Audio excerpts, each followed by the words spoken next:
સુરતના લિંબાયતમાં ક્લાસીસ ચલાવતો નરાધમ શૈતાન શિક્ષકે સગીરાને વહેલા ટ્યુશને બોલાવી અડપલા કર્યા હોવાનો બનાવ સામે આવ્યો. હાલ નરાધમ શિક્ષકની ધરપકડ કરાઈ છે.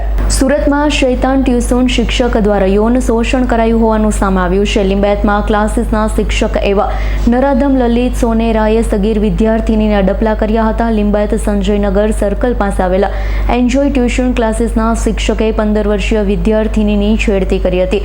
સગીરાને વહેલી ટ્યુશન ક્લાસીસમાં બોલાવવામાં આવી હતી. આ શિક્ષકે વિદ્યાર્થીનીને સોફા પર શારીરિક અડપલા કર્યા હતા. જે અંગે વિદ્યાર્થીનીએ પરિવારને જાણ કરતા લિંબાયત પોલીસ મથકે ફરિયાદ કરાઈ. હાલ તો લિંબાયત પોલીસ આરોપી શિક્ષક લલિત સોનારની ધરપકડ કરી છે. સુરત શહેરના લિંબાયત પોલીસ સ્ટેશન વિસ્તારમાં એક બનાવ બન્યો હતો. આ બનાવ અનુસંધાને જે બેન છે એને આવી અને પોલીસ સ્ટેશન ખાતે ફરિયાદ નોંધાવી હતી. ફરિયાદમાં બેને હકીકત એવી દર્શાવી છે કે એમની જે દીકરી છે જે 15 વર્ષ ને 5 મહિનાની છે, એ દીકરી જે જગ્યાએ કોચિંગ જતી હતી એ કોચિંગના જે ટીચર હતા એના દ્વારા દીકરીને છેડતી કરવામાં આવી હતી. આ બાબતને લઈ પોલીસે તપાસ શરૂ કરી હતી. પહેલા એફઆઈઆર નોંધી અને ત્યારબાદ જે આગળની કાર્યવાહી કરવાની આવે કરવામાં આવી હતી.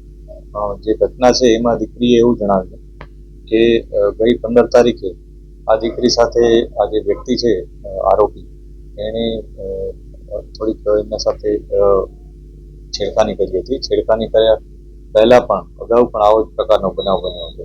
અને એ પ્રકારે દીકરીએ એવું પણ જણાવ્યું કે ગઈ જાન્યુઆરીમાં પણ આ જે કોચિંગ જે ટીચર છે એણે દીકરી સાથે બહારે ગયા હતા ત્યારે પણ છેડતીનો હરકત કરી હતી. હકીકત પોલીસને જે જાણવા મળી છે એમાં એવું પણ જાણવા મળ્યું છે કે જે દીકરી છે એને પહેલા પોતે 10મા ધોરણ પછી આર્ટ્સ રાખવા માટે ટીચરને ફોન કર્યો હતો અને ટીચરે એને જણાવ્યું કે તું કોમર્સ રાખ, હું તને કોમર્સનું કોચિંગ પણ આપીશ. એ પ્રકારે એને આ દીકરીને પોતાની અલગ સ્ટ્રીમ પણ બદલાવવામાં એને આવી રીતના મિસગાઈડ કરી. ખૂબ જ સંવેદનશીલ બાબત છે આ, અને મારી દીકરી છે એની સાથે આ ઘટના બની છે. કેમ કે જે ટીચર પાસે ભણવા જતી હતી અને એને પહેલાં તો મિસગાઈડ કર્યું અને મિસગાઈડ કરીને એને પોતાને ત્યાં કોમર્સમાં એડમિશન લેવડાવીને પોતાને ત્યાં કોચિંગ માટે બોલાવે. કોચિંગમાં આ પ્રકારની હરકત કરી છે. દીકરીની ઉંમર નાની છે એટલે અમે ખૂબ જ સંવેદનશીલતાપૂર્વક આ તપાસ કરી રહ્યા છીએ અને જે આરોપી છે એને અરેસ્ટ કરી લેવામાં આવેલ છે અને આગળની જે કાર્યવાહી હોય કરવામાં આવી રહી છે.